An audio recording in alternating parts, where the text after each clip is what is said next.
Mataram, 6 Juli 2025. Hujan deras yang mengguyur kota Mataram dan sekitarnya.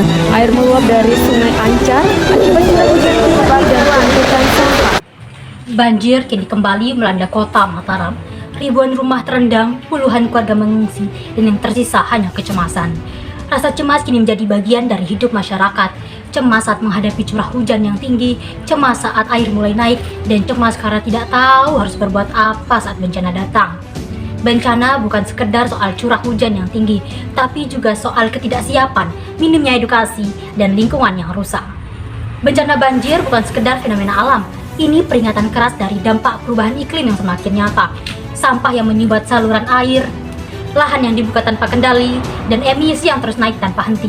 Semuanya menjadi bom waktu perubahan iklim. Tak perlu banyak berbasa-basi, kini saatnya kita bungkam dengan aksi. Jika saya terpilih menjadi anggota DPR, maka saya, Zahrani Aulia Syifa, dari daerah pemilihan Nusa Tenggara Barat II, dengan ini menggagas program Gencatan Senjata, Gerak Cepat Anti Cemas Menuju Indonesia Emas. Sebuah gerakan dengan 3 program utama, diantaranya 1. Edukasi dan pelatihan mitigasi. Pelatihan tanggap darurat bersama BPBD dan simulasi evakuasi banjir sebagai respon terhadap krisis iklim. 2. Jaksel, jaga selokan. Pelaporan berbasis via grup WhatsApp RT RW untuk cegah banjir dan emisi lokal dari penggunaan genset, disertai dengan stiker edukasi, jangan tutup selokan.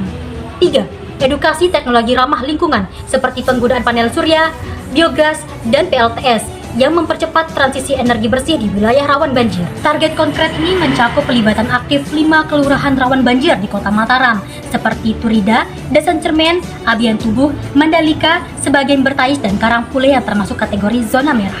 Program ini mengoptimalkan peran anak muda yang berlandaskan pada 3 fungsi utama DPR, yang dimana 1.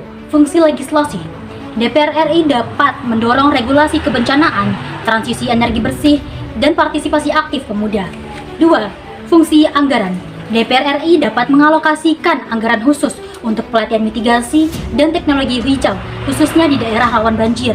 3. Fungsi pengawasan.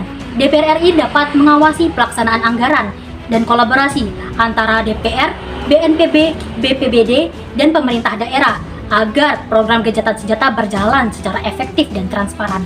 Gencatan senjata bukan hanya sekedar solusi semata.